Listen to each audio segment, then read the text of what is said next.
What is going on, ladies and gentlemen? Welcome back to another episode of DiabloCast, your Diablo 3 podcast. As always, I'm your host, Dennis Force Duhamel, and I have got a special co-host with me today. Say hello to the very famous Jesse Cox. Jesse, how you doing, sir? Very famous? Very famous. I'll take it, but I don't necessarily know that it's true.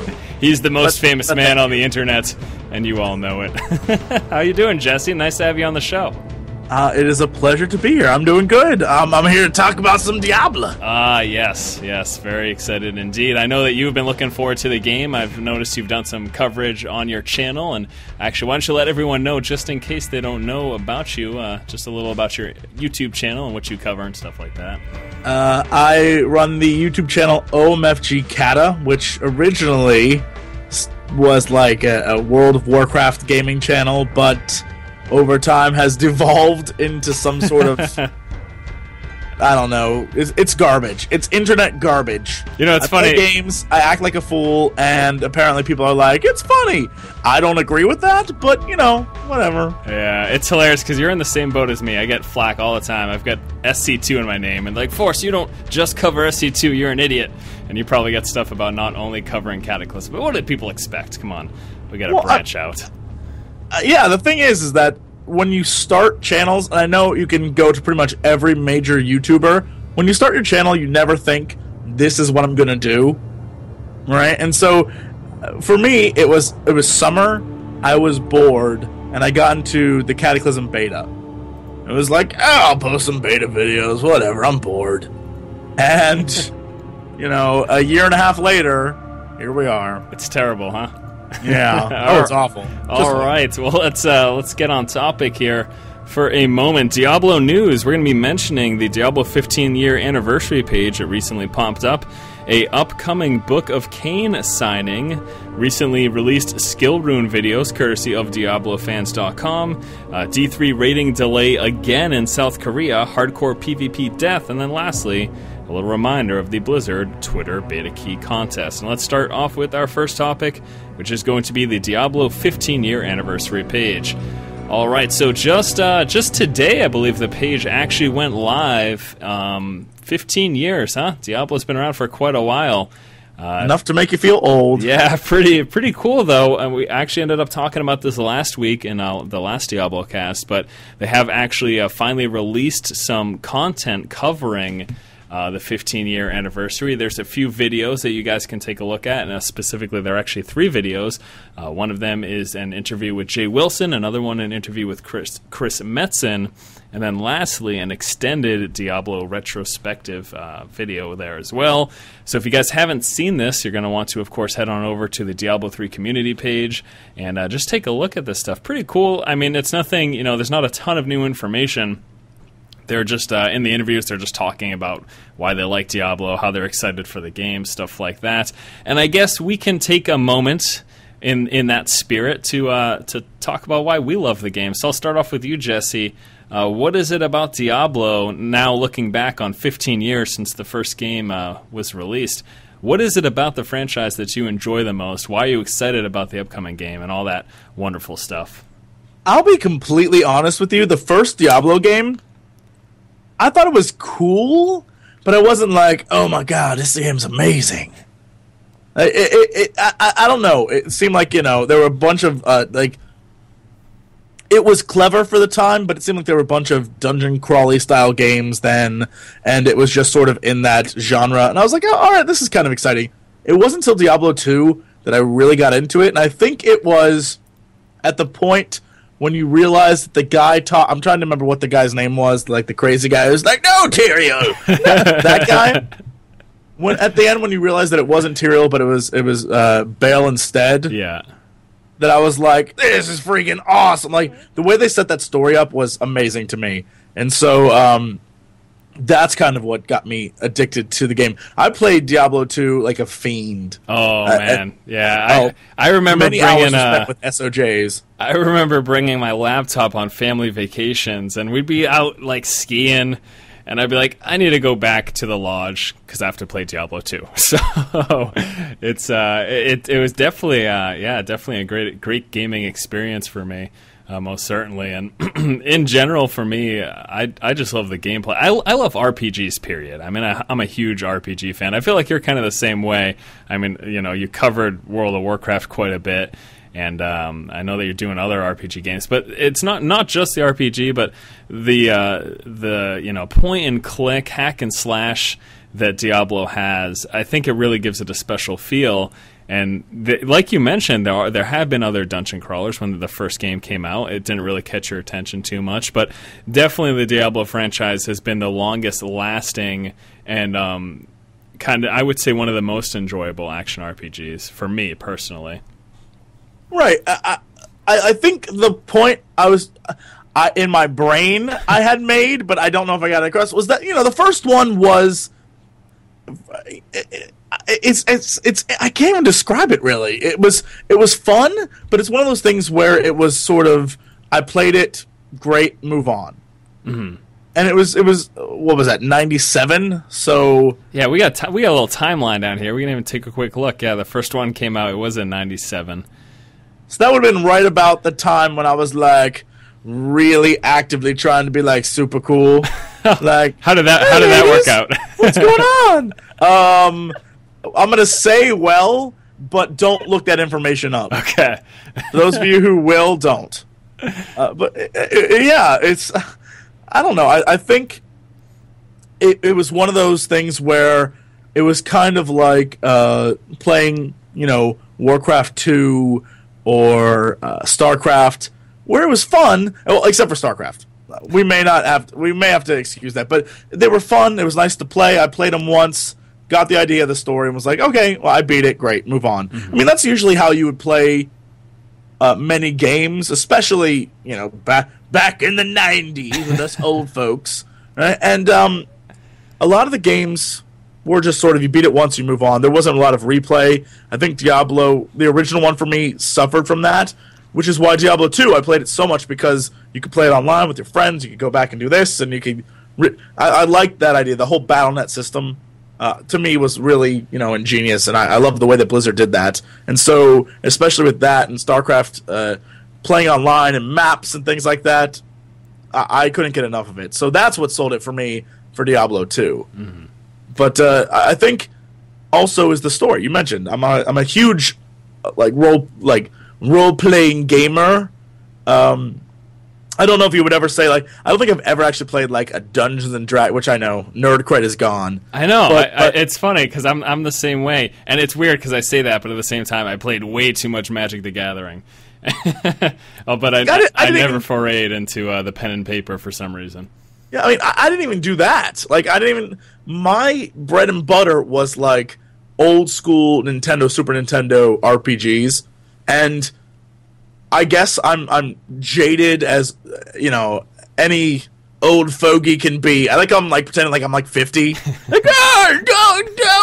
games in my day. Right. Well, it's just, to me, older games had much more focus on story and that's what drove them. Yeah. Because they didn't have the graphics. They had story, music, characters, and to me, the first Diablo didn't really have a lot of that, and I think that's why it was sort of it had a lore to it, but it just, you go in, you're hacking and slashing, right? Mm-hmm. It didn't have that story built in that Diablo 2 did. Yeah, and it's not bashing the first Diablo, but you can definitely state that it wasn't as in-depth as the second game was. And I guess for you personally, since story is kind of what you're all about when it comes to these games, that's probably why you took most of your interest in Diablo 2, I would assume. Yeah, it's stories and characters. I'm sorry in advance for those of you who are like, God, what is up with his voice today? I apparently lost it last night. I don't know why, but so I'm drinking fluids, trying to be very good here. But I think yeah, story is my main focus, which is why I'm such a lore nerd for everything that I'm characters and why they do this and why they do that. And that's why even when interviewing Mickey Nielsen, I did an interview about Book of Cain, which I guess we'll talk about here in a minute, where one of the questions I had to ask him was character-wise in Diablo 3. And this is totally... I mean, I had all these questions I could have asked him, but the one that bugged me the most is why in Diablo 3 Everyone respects Deckard Cain. Everyone knows Deckard Cain is this amazing, like, chronicler of history who's lived through invasion after invasion, right? He somehow survives the entire storyline so far up to this point. And for some reason, his niece is the only person in the world who's like, "Oh, Uncle Deckard, none of that's true." Oh, I'm just like, you can't be serious. Like, Deckard needs to just slap her and be like, "Listen, I have done things that you couldn't even imagine." Right? And so I had to ask him, like, why is she like that? Like, because to me, I know other people are like, "I'd like to know about the rune system." And to me, I'm like, why? Why is this girl such a pain in the ass? Why? Can I say ass? Absolutely. It's YouTube. Right. Yeah, no problem. Ass. There we go. It's been said. But I'm like, why? That to me is the important thing, which I think explains what I like in gaming. Because I was like, that doesn't make any sense. It makes no sense. That's funny. I definitely noticed that too, playing the beta. I would certainly have to agree. And it's pretty interesting because at the same time, you derive a lot of your enjoyment from the series because of the storyline. And, Diablo 2 is where you really started to pick up and really become interested in it. And for me, it's more I'm really focused on the gameplay, just gaming in general. Storyline and stuff I find interesting. I enjoy the Diablo specifically. I enjoy the Diablo series storyline, but it's more about the gameplay. For me, it's more about kind of the action, the combat, specifically like player versus player, and that is something that I'm obviously really excited for in the upcoming Diablo 3. And I enjoyed it in Diablo 2 to the extent that it was available in the game, But yeah, that's why I love Diablo, and I guess we can move on then. Now that we've thoroughly beaten it over the head. Yeah. It's been around for a while. Yeah. It's definitely a franchise that's near and dear to my heart, and so excited for the upcoming game if they ever release it. I can't believe that they didn't release it this week. Doesn't that seem like that would have been a perfect 15-year anniversary? Like, hey guys, the third game's out today. Here you go, enjoy. Well, if I'm not mistaken, they pushed it all back, right? Right. Like, it was supposed to come out towards the holiday time, and then they were just like, we're going to push it back. And we'll actually touch on some speculation as to why it's been pushed back. Cough, cough, South Korea. We'll go into that in the not-too-distant future. But speaking of the Book of Cain, you mentioned it about 5 minutes ago. It's going to be, there's a signing actually coming up very, very shortly. It will be this weekend. I believe the exact date is the 7th. Let me pull this up here quickly. Yes, head on over to Diablo fans, and there it is. Book of Cain signing happening this Saturday, January the 7th at 2 p.m. It's going to be Pacific Standard Time, and it's at the Book Soup, 8818 Sunset Boulevard, West Hollywood, California. Way, way far away from where I am. I'm not going to make it, but I thought that I'd let all of you guys know that this is in fact taking place. There is going to be a book signing of the Book of Cain. By who exactly? By who? Let's see. It looks like the authors of the book, which will be Chris Metzen, Mickey Nielsen, and Flint Dill. I apologize if I mispronounced the last name, Dille. They're all going to be there. Maybe we should just say Dillier. Dillier, yes. At least if we mispronounce it, it sounds very posh and wonderful. If you happen to live in the West Hollywood area in California, it's probably going to be a good idea to head on over there with your book and get it signed. I thoroughly enjoyed the Book of Cain. And again, I do too, yeah. It was good, yeah. And you ended up doing an interview with Mickey Nielsen, and what did you pull from that? What did you guys really go over in depth, or Let's see. 90% of everything I asked him, I got an answer that was like, I guess we'll see. Right. Because, like, to me, I guess I didn't want to ask him the questions that, major outlets do, which is like, what's the Book of Cain about? Like, anyone who is going to watch my video or read the Book of Cain already knows the basic gist. Like, you don't need to... that whole pandering question, like, can you tell us your thought process while writing?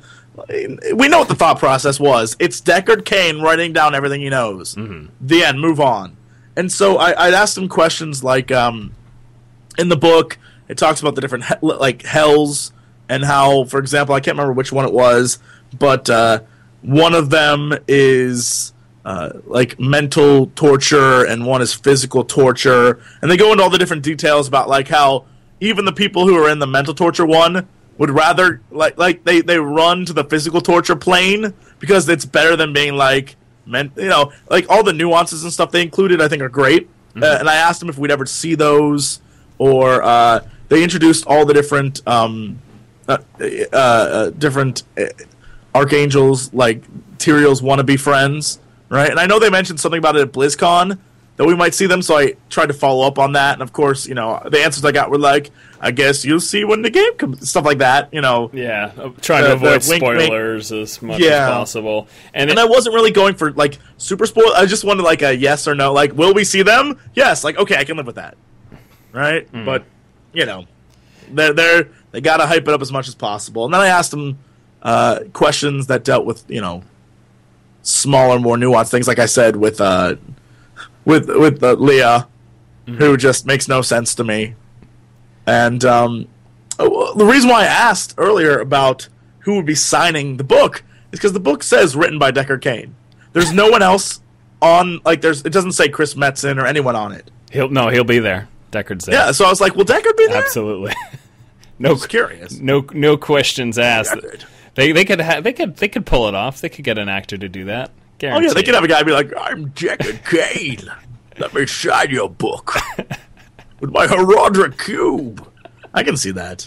How would you sign with a Herodric cube? That's the question. How wouldn't you sign with a Herodric cube? You could stamp, I suppose, cover one side in ink, and then just slam it down. Looks good. I can see it. Looks good. All right, so yes, Book of Cain signing happening again at, let me go ahead and just pull that up on the screen for everybody. Jesse's dying over there. I am. The Book Soup 8818 Sunset Boulevard, West Hollywood, California. And again, that is going to be this Saturday, January 7th at 2 p.m. Pacific Standard Time. And that is that. Next up, we will be taking a look at some skill rune videos. The guys over at DiabloFans.com posted some of these up on the good old YouTube. And with it, we get to actually just take a look at some of what we'll be seeing in the game. Starting off here, I will be showing you some of the Wizard Meteor runes. This is the first video that they made available. And they're going to actually just show over here one at a time. So the first one, the Alabaster rune, it's going to add the special effect to it. And the runestone system, while we look at these, we can talk on this for a moment, Jesse. The runestone system is one of the things I'm most excited for this game. The vast amount of customization that you're going to have, and basically playing your character the way you want to, kind of one of the greatest things that I feel like they're trying to drive here when it comes to Diablo 3. The fact that you can take this character and you can play it however you want, you can do what you want with it within the parameters, the 6 active skills and 3 passive skills. But within those parameters, you do what you want. And the runestone system is a really big part of it. And although we haven't really seen a ton visually in the game, I'm loving the sneak peek that Diablo Fans has been giving us. But how about you? Are you as excited about the runestone system as I am, or am I just ridiculous? Can you explain to me exactly what the runes are doing? I mean, so it's the runestone system in its current iteration. They're working on specifically like how it's going to be implemented, like how you discover runes essentially. But it's essentially there's going to be one of 5 runes. It's Crimson, Indigo, Alabaster, and a couple other, and with that you basically change the way your spell works. So you can take the Meteor, for example, and you can turn it from a single target area drop until kind of like it turns into like an ice meteor, or instead of a meteor, it rains down shards. And you have all these different options, and depending on what runestone you place into the skill, it's going to change how it functions. So you can kind of think of it like there's that system in WoW. It's been like over a year since I played the game. What's that system in WoW to alter your spells? Use scrolls or something like that? I know what you're talking about. I feel like an idiot right now for not remembering that. It's been so long since I played that game, but it's kind of like that, except it's a little more drastic in the fact that it really, really changes your spells a ton. So is it exciting to you? Are you looking forward to it? I like the fact that, I mean, originally I thought that them limiting you to having the 6 spells and the 3 passives. I think the original limitation of that I thought was a great idea because it sort of set up this system where not everyone's going to be the same because people are going to make their own choices about what they're going to use.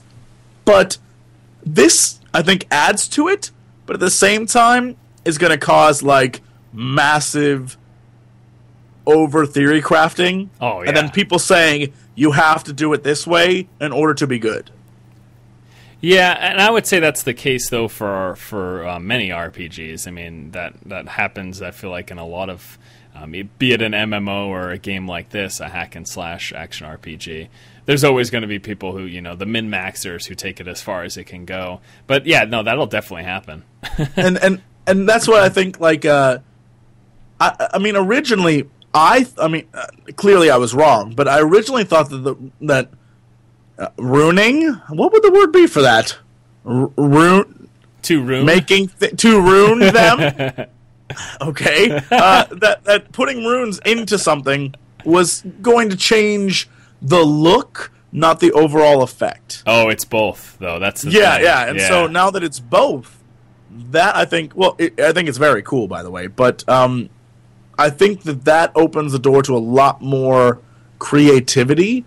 Again, like I said, my big fear is that it's going to ruin things for players who want to just have fun, because people are going to just, I guess I'm still living in a WoW mentality where if you want to try something different, you're like mocked for being different. But I guess in Diablo, you don't really have to worry about that, right? Yeah, because you're never going to be like. Yeah, there's people like over your shoulder being like, "Oh, I'm inspecting you, and you're an idiot." Like right. That doesn't really happen. I think. Yeah, sorry, never mind. Delete everything. Just delete it from the record because I am an idiot. No, but no. I understand, and your point though, what you just said, that gets brought up. Like I've seen that brought up on the forums. People basically stating that very thing is going to happen, and. But the rebuttal is always going to be, it's like, well, that's not necessarily, like, you don't have to worry about that. You don't have to worry about other people.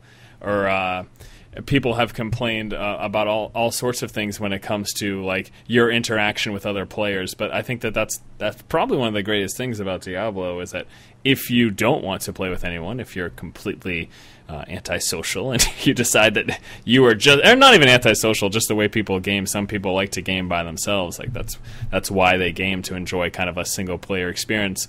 And you can do that in Diablo. And with that, and I would say the people who you mentioned who maybe just want to play to have fun and they don't want to worry about min-maxing, they don't care about the top end or what's the best, they're not going to be influenced by this, because it's not like they're scouring the forums. And it's not like someone's coming in their game. And I guess suppose someone could join their game if they played a public game. They make fun of them. Right. And it'd be terrible. And they would cry and they'd uninstall Diablo. Nah, that wouldn't happen. The end. That is the end of the story. No, it's the runestone system is definitely exciting. And although I'll agree with you that there's going to be people who are going to say this and that are the best thing, I don't think that the overall experience will be affected by that at all. I don't think so. I think everyone will be fine. Hope not. I mean, I think you're right that in the end it doesn't really play that big of a role. I think what it does is it creates different options for players to make their character a little more customizable. I guess in PvP is probably the biggest deal. Mm-hmm. Because in order to be competitive, Blizzard's going for we're going to make esports out of this. And so I think the competitiveness will force people into certain, I have to have this spec in order to win. But I'm hoping that's not the case. Yeah, unfortunately, not unfortunately necessarily, but I kind of have the mentality I like the heavy PvP. I'm really into the competitive scene. I cover StarCraft. I think that's evidenced in and of itself. But Diablo, they're really actually not trying to have that focus. I remember Jay Wilson talking about how they're actually trying to steer away. Yeah. But that's much to my chagrin.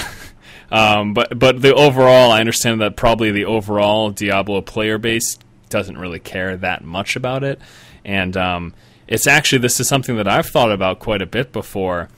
I think that it's counterintuitive for Blizzard, the company, Blizzard, the business, Blizzard, the money makers. As a business, I think it's counterintuitive for them to push esports in this game because of the real money auction house. And I'll lay this out here for a moment. You can maybe tell me what you think, if you agree, if you disagree.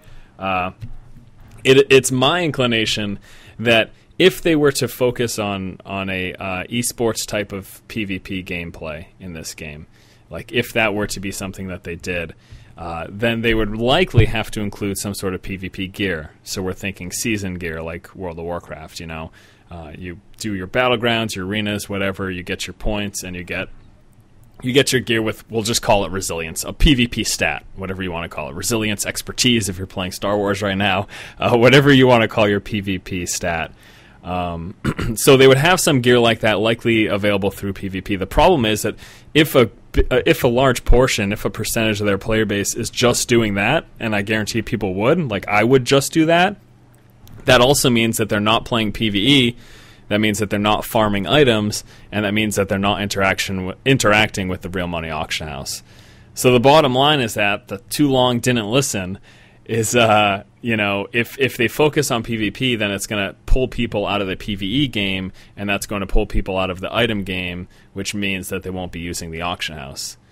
I don't know if that's a direct influence, but I personally feel like that's kind of part of the reason why they decided to be like, hey, you know what, we're not going to focus on PvP because we want people grinding items and using the real money auction house. Any rebuttal to that, or do you think that's a reasonable line of logic there? No, yeah, I think that's probably right. I don't know how right it will be in 3 years when people have played all the PvE stuff to death. And we're at another point where people are selling their souls for stones of Jordan and whatnot. But we'll have to wait and see what they do long term. But I agree. I mean, I think the idea of this was brought up during at BlizzCon. I went to a press event that had to do with the real money auction house, and it was brought up how they deal with this versus WoW, and someone asked if they'd ever bring real money auction houses to WoW, for example. And I believe the answer he gave was something along the lines of it. In WoW, you know what bosses you can go to get an item, so people can farm items and corner markets and things like that. And in Diablo, it's randomized drops. And so it's much more difficult to find a specific guy who's going to drop a specific item. And so that's what makes the auction house important, because there's some things you may never see in the game that you'll see on the auction house. And that could give people a very specific advantage in PvP. Right. I think that's what you were getting at. Yeah. No, and I mean, that's definitely the case, too. Like, that could certainly be an issue, that people purchasing gear having, big advantages in PvP, and maybe that's also part of the reason why they're not going to focus on it, because they don't want people to essentially buy power. Because that was actually a big argument against the real money auction house. People were saying, "Oh, this is terrible," because essentially what's happening now is with the real money auction house, you're going to let people become super powerful. And the counter argument, essentially, directly from Blizzard, was, "Who cares? You're not competing against anyone at any point in the game." Right. The PvE game, you're playing with people. It's cooperative. The PvP game, we're telling you, it's not competitive. It's not esports. It's not a big deal, basically. And maybe that's a big part of it, too. Maybe to cover their own butts and to not have people flaming about people buying power in the game, they'll just be like, oh, well, it's a cooperative game. The PvP is casual, so it's not a big deal. So buy away and don't worry about it.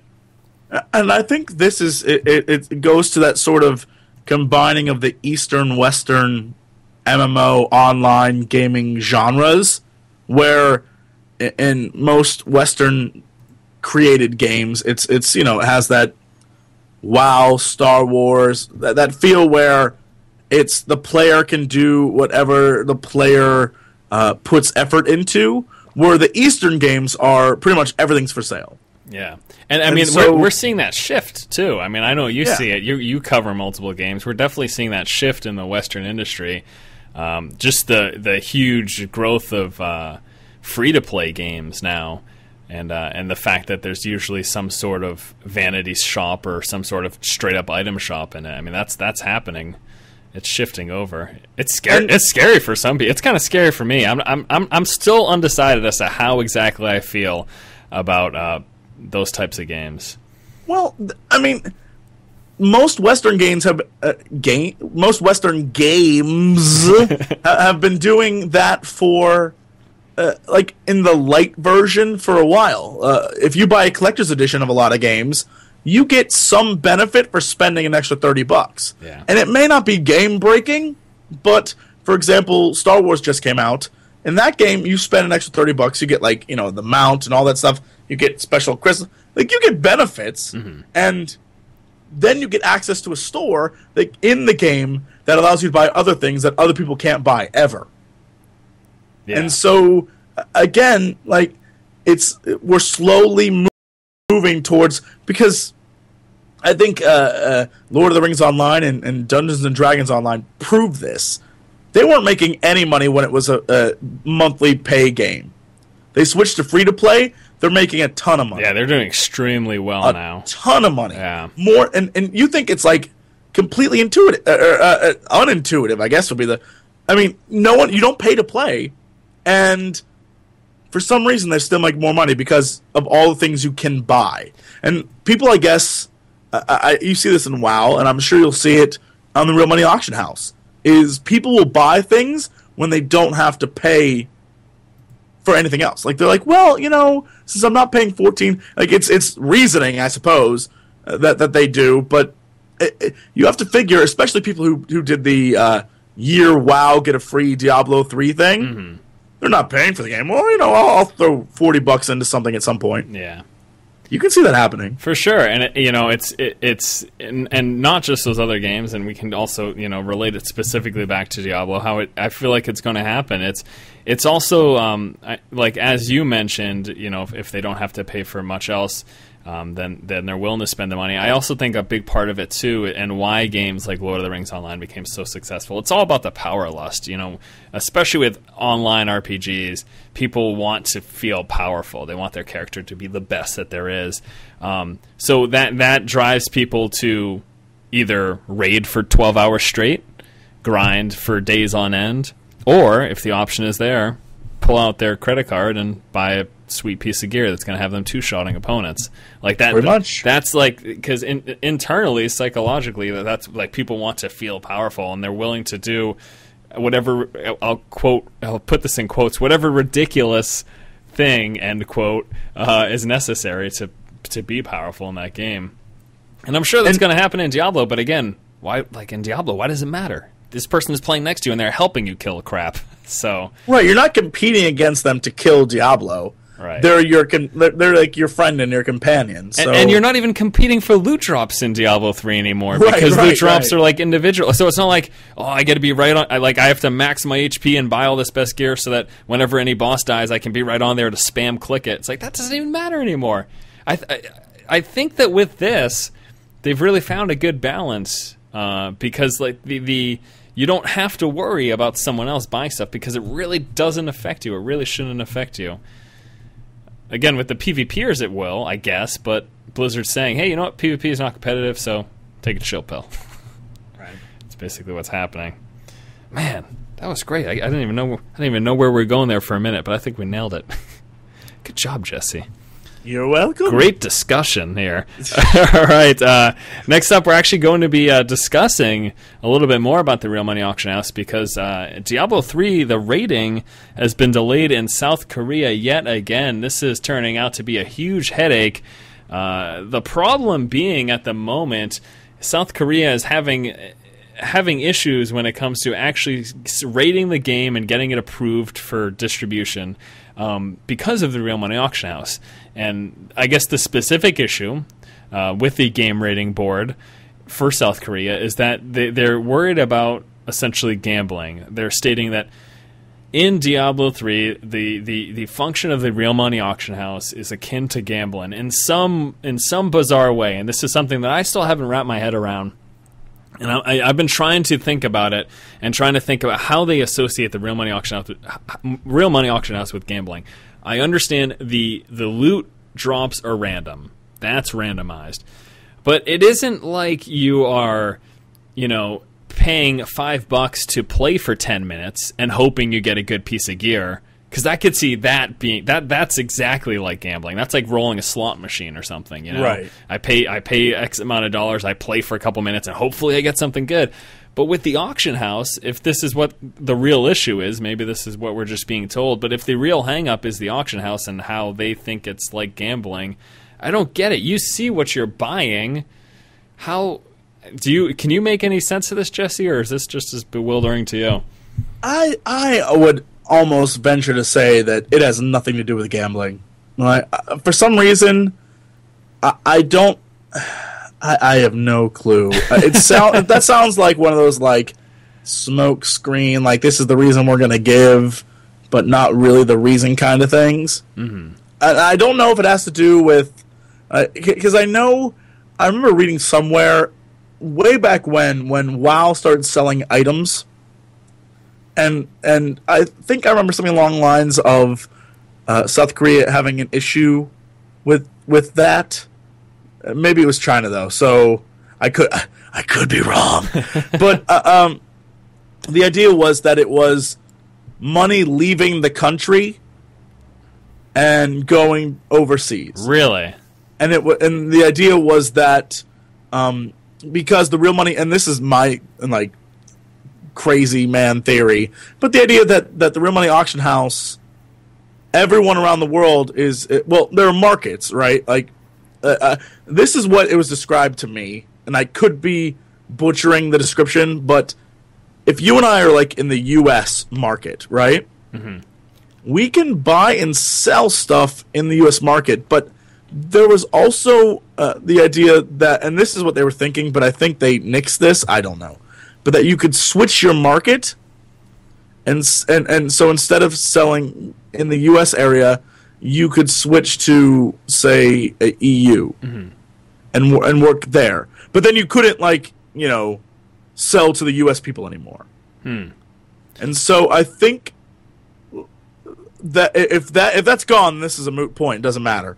But there's so many things that in the article I read way back when, this is like 2 years ago, the idea was that the money was going to a national company, and so they were afraid that it would suck money out of their economy, and so I wonder if that might be the issue here, because honestly, it doesn't make any sense. Well, I mean, it makes no sense. And I think your point, even that was related to WoW, but the way you described it specifically relates to this issue with the real money auction house. And I would say that seems reasonable to me. I think another big issue to consider too is that just the gaming addiction. And I hesitate to say that, but definitely there's a lot of people out there who feel that it's a real thing, and it's pretty strong in South Korea.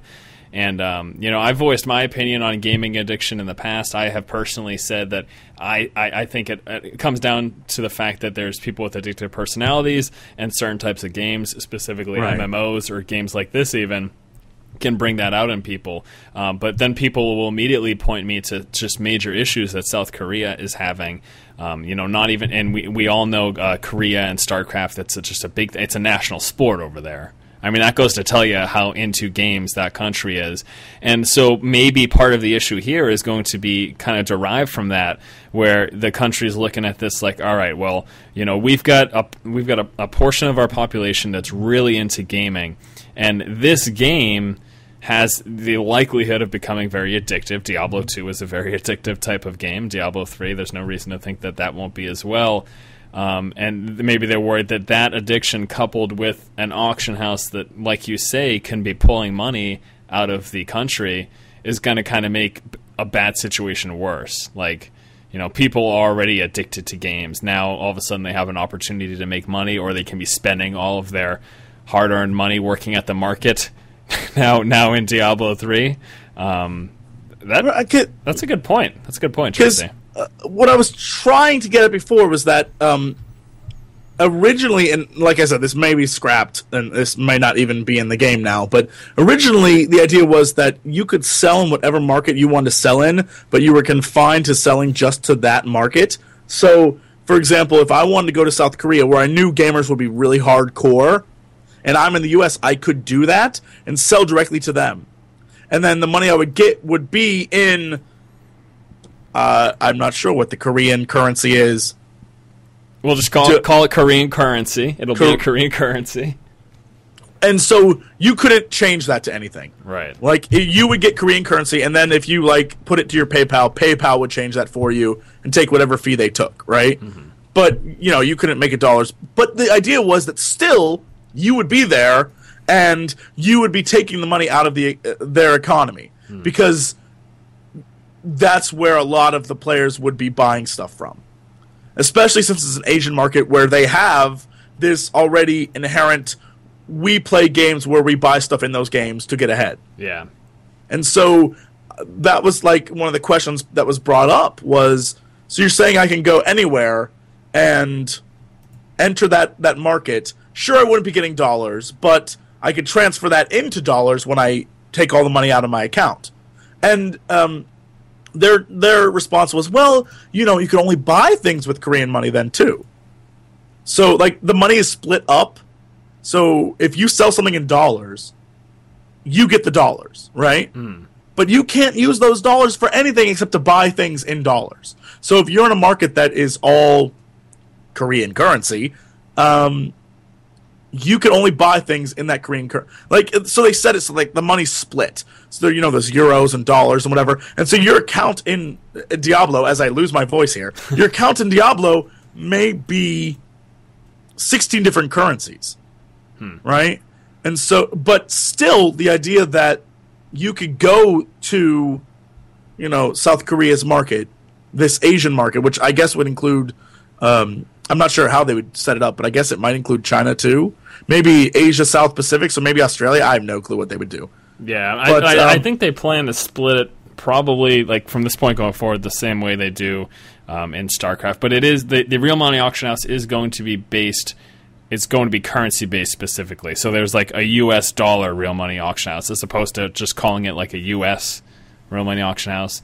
And there's a Euro real money auction house. So yeah, they are going to be doing it by currency, but it will be interesting to see how they kind of do the the Eastern thing. So, but I think the fear then is that people seeing that the Asia market will buy more stuff, will move there to buy and sell stuff, which I think is like reverse gold farming. And so the idea, U.S. gamers would go there and take money out. I mean, that's just a wild, crazy theory, but it's the only one that makes sense to me right now. Yeah. Because saying that it's gambling is ludicrous, because it's not. It just doesn't. And again, I'm sure there'll be someone in the comments who's going to leave a thorough explanation as to why it's gambling, but I mean, the auction house itself, to me, I don't see the correlation to gambling. The gameplay, yes. The randomization of the gameplay, yes. But the auction house, no. And so maybe instead of that, we'll go with Jesse's wild and zany idea. But you know what? I see a lot of things that could certainly be true with that. So maybe it's it.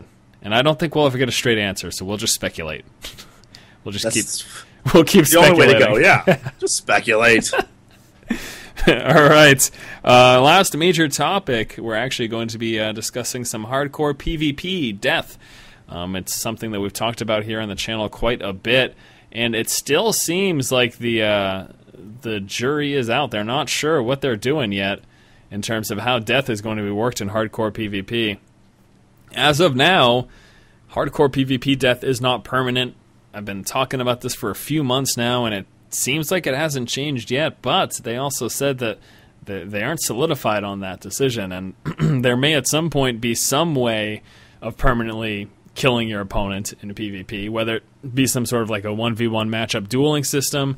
I think that the major problem, and something that I've talked on to in the past, is that if they were to do a PvP system in the hardcore mode of the game, you know, you've got normal mode and you've got hardcore mode. Hardcore, you die once in PvE, you're dead forever. And if they were to carry that into the PvP arena in Diablo 3, there'd be no one playing because every match, half the people would die. That's plain and simple. Or let's look at a 4v4. This is ridiculous. There would be a single survivor of a 4v4 match. Out of 8 people, 1 person comes out alive. Everyone else's character... I mean, that's not going to happen every time, but that's a possibility. You know, it could be the case where 3 people kill 3 people, and then it's a one-on-one, and then 1 person dies, and now there's just 1 person left, and all of a sudden you played 1 PvP match for 3 minutes, and 7 characters are dead. That's ridiculous. And I think that's why they're going with not having that. Jesse, first of all, do you plan to play hardcore in Diablo 3, or are you going to stick to, we'll dub it softcore, as it's called, to avoid permadeath of your character? Oh, I'm too scared to play hardcore. It'll never happen. It's intense. Never. It's intense. I think I'm probably going to do it just for a YouTube series, because I think it would be a riot when and if I eventually die. Just the reaction would be hysterical. But when it comes to PvP, I mean, there's a lot of people who want hardcore PvP in the game, and I can see the allure behind it. I certainly can. I mean, that's just some intense stuff. I mean, you know, 2 men go in, 1 walks out, the plain victor, and the other person literally loses hundreds of hours worth of character work, assuming that, you know, these are like, you know, max level decked out characters. But I feel like that this is something that should be in the game for the small niche population that's actually interested in it. I think that'd be pretty cool. It's intense, though. I'll agree with you. I'll agree with you there. All right. This is an idea that just came to me, but I honestly think Blizzard would be a fool. Chris Metzen, you would be a fool if you did not do this. I mean, they should make a in fact, I almost would say esport out of this. I know they said they wouldn't, but they should. What they should do is 1 month before the tournament starts, they open up a new server. Oh, I guess it wouldn't be a server. It would be like a new thing. I don't know how you would do this. Don't even ask me. But a new hardcore mode opens up, right? And it's like ultra mega hardcore. And so if you want to create that character, you can. What happens is a month before a special tournament starts, you have a month to level up your character, skill out, get equipment, whatever, right?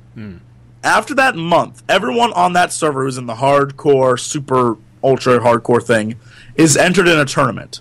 Everyone who joins. So you can't like save your character for next time and like skill up more. You just have a month, right? Everyone enters. If you don't play, you're automatically killed, right?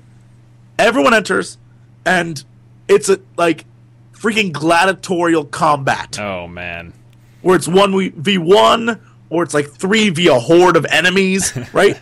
And they live stream it all. All of it's for the public to watch.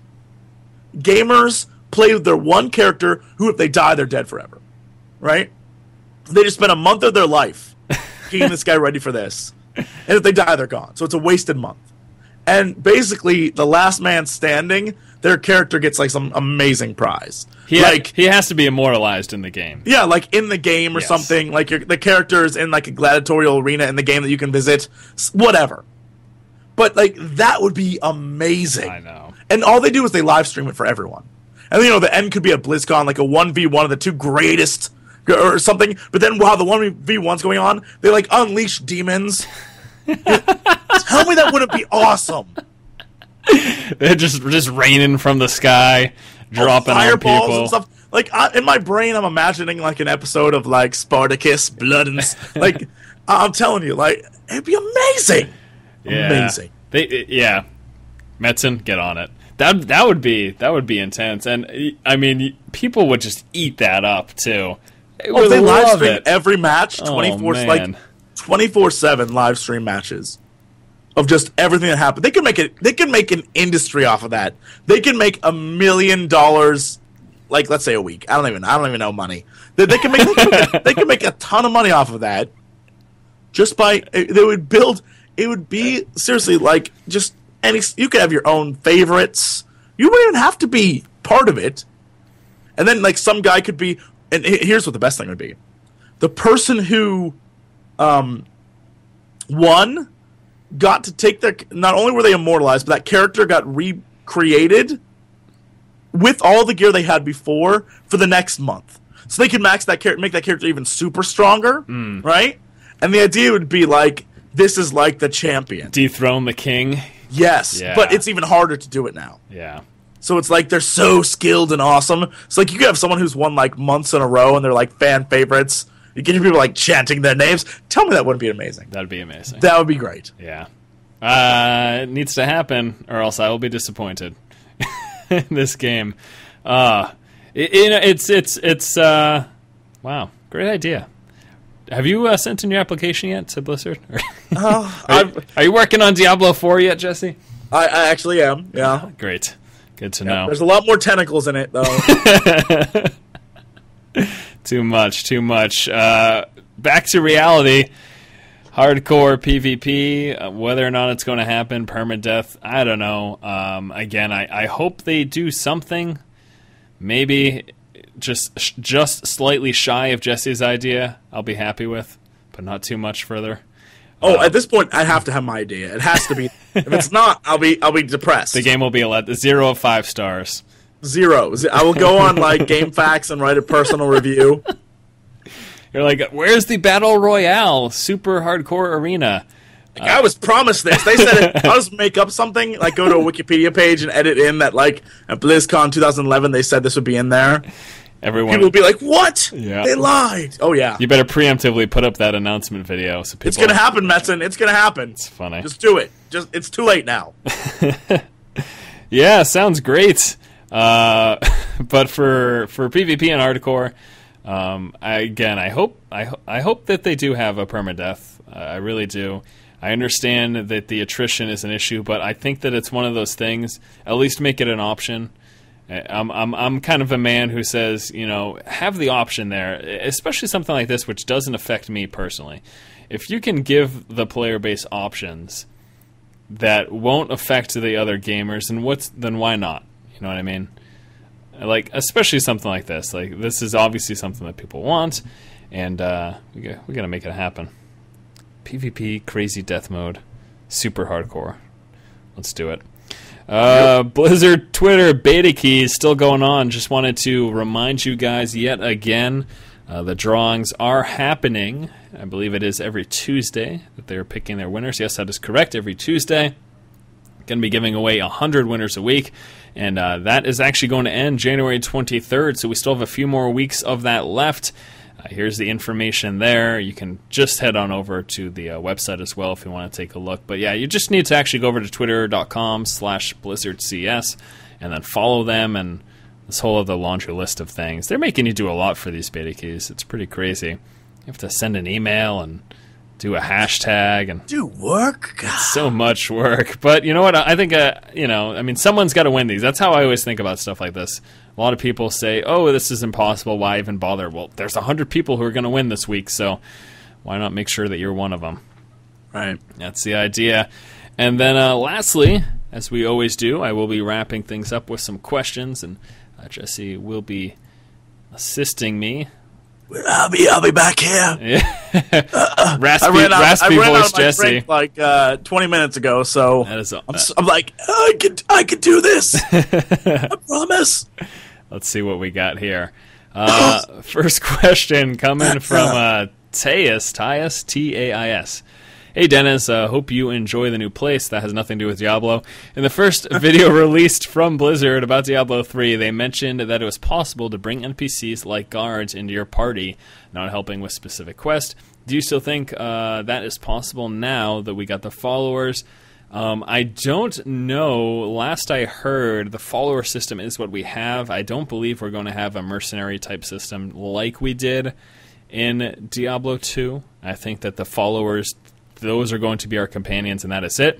The only exception to that, from what I understand, is if you're on a specific quest and the quest happens to include this guy coming along with you to slay some terrible demon who killed his wife or something, then you'll have an additional person tagging along with you. But using guards and stuff, I definitely feel like they've scrapped that. I mean, there's been so many iterations on this game, especially, as he's saying, he's going back to the first video released about Diablo 3, which was, I don't know, about 14 years ago. Where we're at now is what we have. So, yeah. So I don't think so. I mean, that would be cool, I guess. And actually, that brings up the follower thing.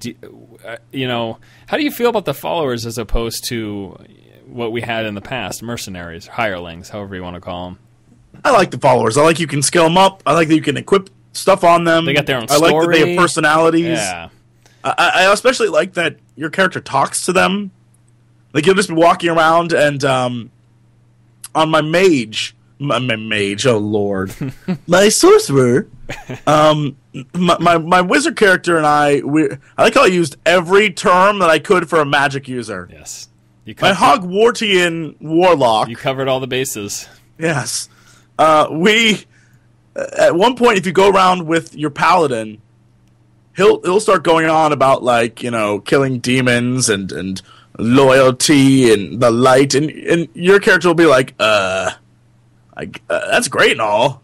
Like, why didn't you just electrocute him? Right? They'll, like, have conversations about different plot lines. I think that's great. I like the way that they handled that. I like that you sort of have control over what path they can take and what they can be. I think that's it's a lot better than just, I'm going to hire this guy to come with me. Right. Yeah, and it's much more immersive as well, and I think that's another great thing. He mentions, why can't we pick up guards that we see in town and have them help us?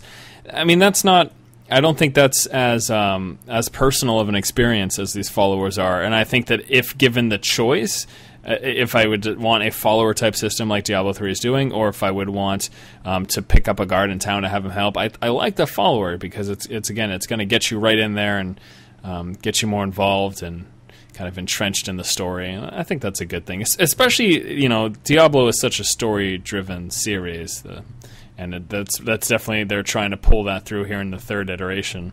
I mean, geez, they released a crazy Book of Cain lore book before the game comes out as some hype machine, and right. And I mean, that just goes to show you, like, this is really a big part of it, and it's also a huge part of the reason why so many people have asked me for more beta content. They say, Forrest, why don't you, are they going to add more acts to the beta? Why aren't you making more videos? It's like, look, the beta is an hour long. It's not getting any longer because they don't want to ruin the story.